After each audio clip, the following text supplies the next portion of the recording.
wherever you are and however you are listening. Thank you so much for being back with us on another episode of the Virtual GM podcast. Today, I have a new co-host. So Megan is not in the chair, but I've got Joe. Say your last name for me, Joe.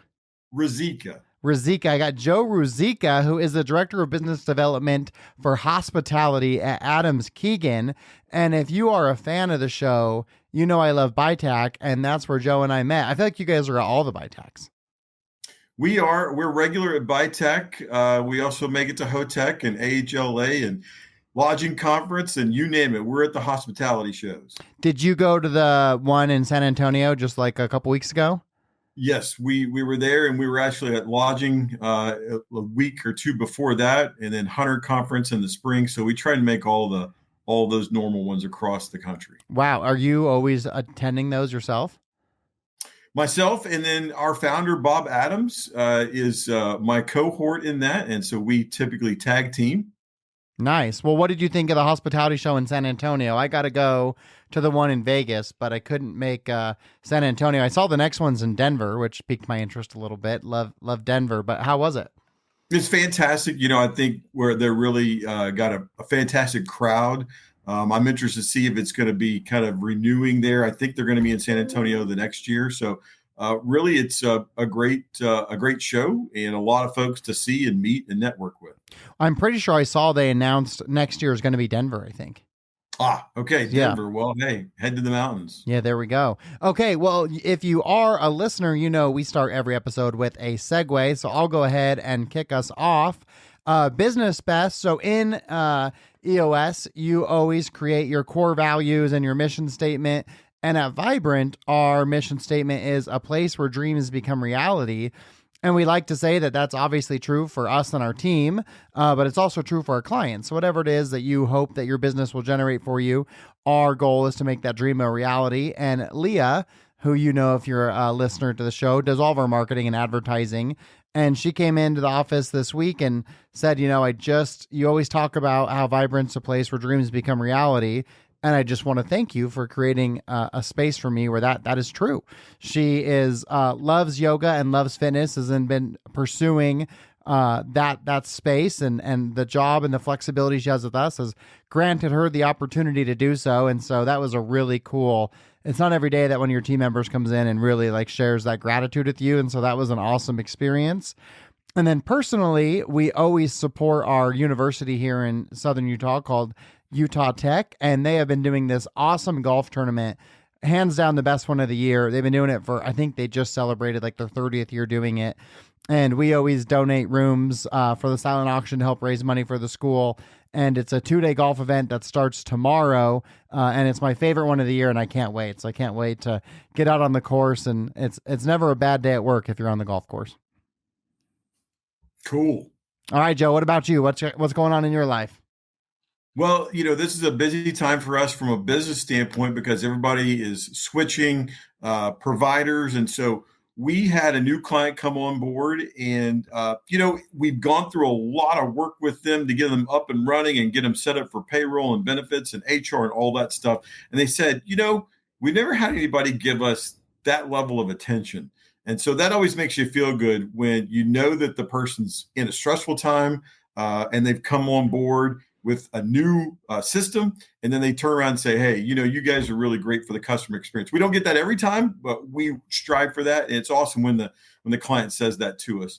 From a personal standpoint, I've got a 14-year-old and a 12-year-old. Both of them came back this week with really cool things. The 14-year-old placed third in a science competition, and the 12-year-old just got inducted in a National Junior Honor Society. So, hey, they get all their brains from their mother, but I'm happy to say that they did well academically this past couple of weeks. That's awesome. I love to hear that. And where do you live, Joe? So we are in Dallas. The company's headquartered in Memphis, but I'm based out of Dallas. Okay, that's awesome. Well, for those of you listening, and you may be wondering, well, what does this episode have to do with hospitality? But what's awesome is that Joe's company, Adams Keegan, helps with payroll, benefits, advisory, HR management, recruiting, and you specifically, Joe, I believe, specialize in the hospitality space. Do you want to tell our listeners a little bit more about Adams Keegan, what you guys can do to help the businesses who are listening?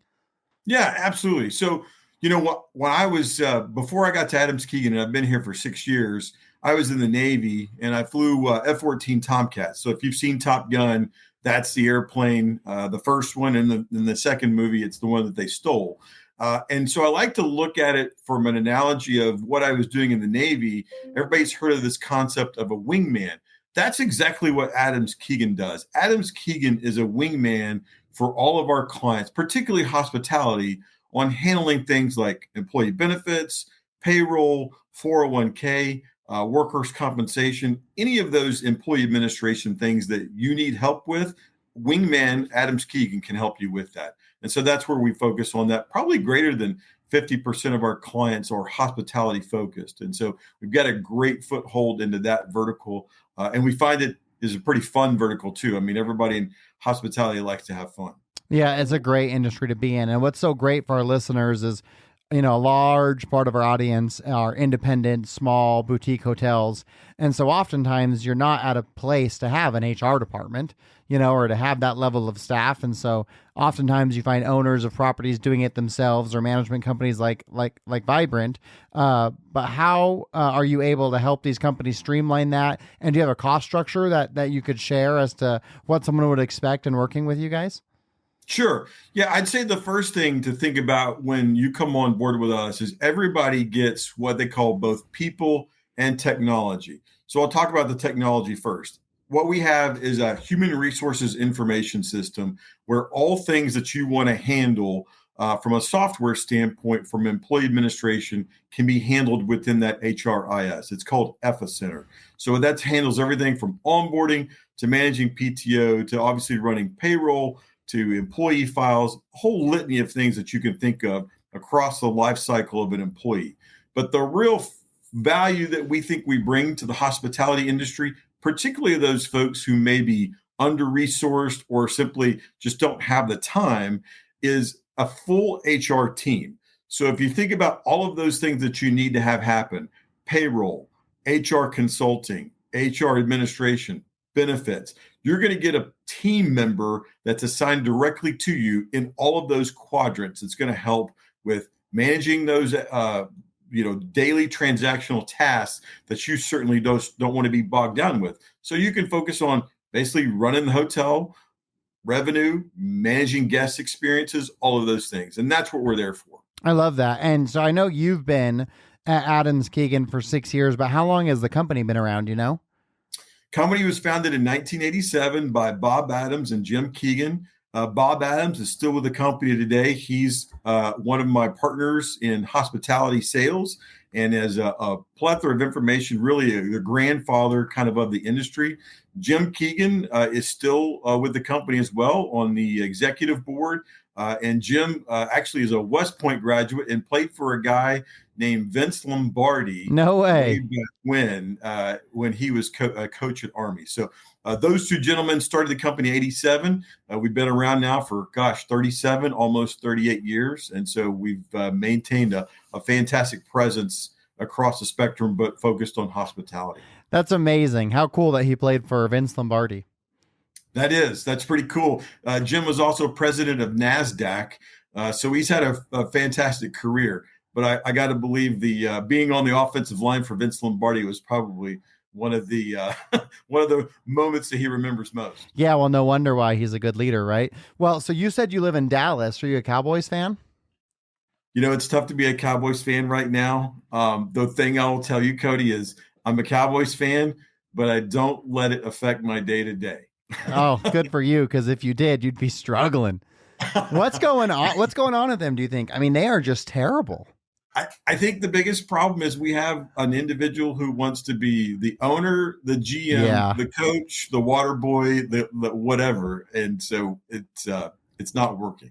But that's, I bet on I like to bet futures on football, and so I bet on them to cover their win total because they've won like 10 games a year every year for a very long time. So I was like, there's no reason to believe they're not going to do it again. But I think obviously Jerry Jones is his own worst enemy, right? Sure. But they had at that time, 2 or 3 seasons ago, the best offensive line in football. And I think not having as good of an offensive line and then just thinking for whatever reason that these old running backs were going to be sufficient. Because they could have got like a Derrick Henry or something. You know what I mean? And look at the season he's having. I know. I mean, listen, the Cowboys take up all of the media space here in Dallas. It doesn't matter how good the Mavericks do or the Rangers and they win the World Series. If the Cowboys are still top of the media presence here, whether they're doing well or as poorly as they are. So, yeah, I'm sure it works both ways because now that they're so bad, I'm sure people are loving to talk about it. Misery loves company, you know? So you flew in the Navy. How long were you in the Navy for? So I was in the Navy for 20 years. Wow. Got stationed in all sorts of locations from Tokyo to San Diego to Washington, D.C., but primarily was an aviator and then retired in 2016 and then picked up a job with Adams Keegan over the course of now going on 6 years. Man, that's amazing. So you already had a full career already, and now you're in another one. I'm old. Yeah, but you don't look like it. You don't look like you'd be on your second career. That's good for you. So I'm curious, of all the places you were stationed in the Navy, which was your favorite? Yeah, that's a great question. I got to answer it with kind of two parts. San Diego is phenomenal because the weather and the flying are really just a great combo there. Probably the most interesting, though, was Tokyo. What I will say, Cody, is if you don't know what the food is probably phenomenal. That's the first thing. But I will also say that I've had some things put out in front of me, and I think it looked back at me on my plate. So it was a little bit of a chance there on what you were getting from a food standpoint. So most interesting Tokyo, probably most fun San Diego. Yeah, I've went to Shanghai, and we went and we had a tour guide that gave us like an authentic day in Shanghai. And so for lunch, we had some weird stuff. The weirdest of which, some of the food, again, like you said, was amazing, but we had it was like pig's brain soup, and that just I can just see it still, and it was like, oh, that was bad, that was rough. And ate frog too. I had frog over there. If it bites back at you, that's a little bit of a challenge there to eat it. So. Yeah, it's a special thing, that's for sure. Okay, so did you grow up knowing you wanted to be in the Navy? Was that like a childhood dream that you had, or what was your drive to be in the Navy? Yeah, that's a great question. I went to the Naval Academy. Growing up, I knew I wanted to serve in the military because my family had been involved in the military. But I initially got into West Point, which is the Army. Yeah. And I went up to visit, and it was a really cold, rainy day. They had just lost the Navy in the football game. And I was like, they're about to start taking finals. I'm like, man, I don't know about this place. And so I got into the Naval Academy. The day I showed up, it was really sunny. They were playing volleyball just like in Top Gun, the movie. I'm like, man, I'm going to go here. So that's what ended up. And where's the Navy Academy located? It's in Annapolis, Maryland, just outside of Washington. That's what I thought. I thought it was Annapolis. Okay. Yeah. Was there ever a time when you were in the plane and you were scared? Oh gosh, yeah, I would say a lot of times. A lot of times. I won't talk about the times that were close to being an ejection, but let's just say there was probably 3 or 4. Are you serious that you almost had to eject out of your seat? Sure. Yes. Oh my god! Oh man, that is wild. Were you ever in combat at all? So unfortunately, I didn't get to go in combat. I trained a lot of folks that went into combat. My timing just didn't work out. But again, we were in Japan as a deterrent to North Korea. So all the folks, while Afghanistan was going on, were over there, and we had to stay over in Japan because of North Korea. So, and we're still in Tokyo, aren't we? For that same reason? We still have a forward deployed presence in Japan. We're forward deployed in a lot of locations with the Army, but and as well as the Navy, but one for sure in the Pacific now with Tokyo as one of the. It's actually called Yokosuka, which is the port city outside of Tokyo. And do you hope that your children follow in that military footsteps, or? That's a great question. I think it has to be up to the individual. Going to the academy and going to the military is really an individual choice. I'll support them if they do, but I'm not going to push them. Sure. And then follow-up question about all the hospitality events you guys go to. I always try and tell the audience, like, these are the events you need to attend, but you've gone to so many more than me. So what are the top 3 hospitality events you think people should attend in 2025? Yeah, that's a great question. Here's what I would say. Hunter in March in Atlanta is a fantastic setup. And actually, Hunter Advisors is one of our clients that put on the show. That's a very much a business, type of event. And I think they do a great job there in Atlanta. So that would be my number And one. what was it called? Hunter Hotel Conference. I think Hotel. it's in March of 25. Okay. We also support what we call the BITAC conferences. Those are for kind of one-on-one meetings where you meet with individual either vendors, or if you're a hotel management group or hotel owner, you go there and you talk with different vendors. Those are always in fantastic locations like the Bahamas or somewhere in a nice hotel in Florida. So those are fantastic to attend. They probably have 3 to 5 of those a year. And then the last one I would say is the lodging conference, which kind of ends our kind of season in the hospitality kind of focused stuff. And that's typically in the fall in Phoenix. And they do a fantastic job with the food spread and the party. And everybody's kind of relaxed. It's kind of California style, if you will. Yeah, the lodging conference, I believe that just happened recently. It was October 7th through 10th, and I think it's going to be the same time frame in Phoenix next year. Okay, that's great. Those are 2 new ones that I guess I'd heard of the lodging, but I had never heard of the Hunter Hotel Conference, so that's awesome. Now, those are great conferences to attend, but which one do you have the most fun at? The lodging conference always ends with a karaoke night with a big party on stage. Do you sing? Listen, if you're going to sing, the one show or one song you want to do is Neil Diamond, Sweet Caroline, because everybody else is going to jump in and sing with you, and you really don't have to sing. So that's my pro tip. Oh, that was going to be my follow-up is, what are you singing? What a brilliant idea. Sing the song that everyone wants to sing with you. Yeah, and then you don't have to you just start it off, as long as you can get through Sweet Caroline, everybody else is going to finish with it. And so that's the one that you have the most fun at, is the lodging conference.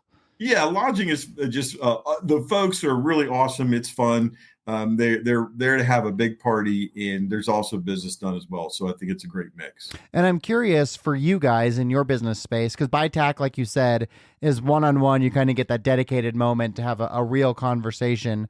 And I don't know how the HLA one was this year in San Antonio, but in Vegas the year before, it was like all the vendor booths, right? So people are walking through and opportunities for conversation.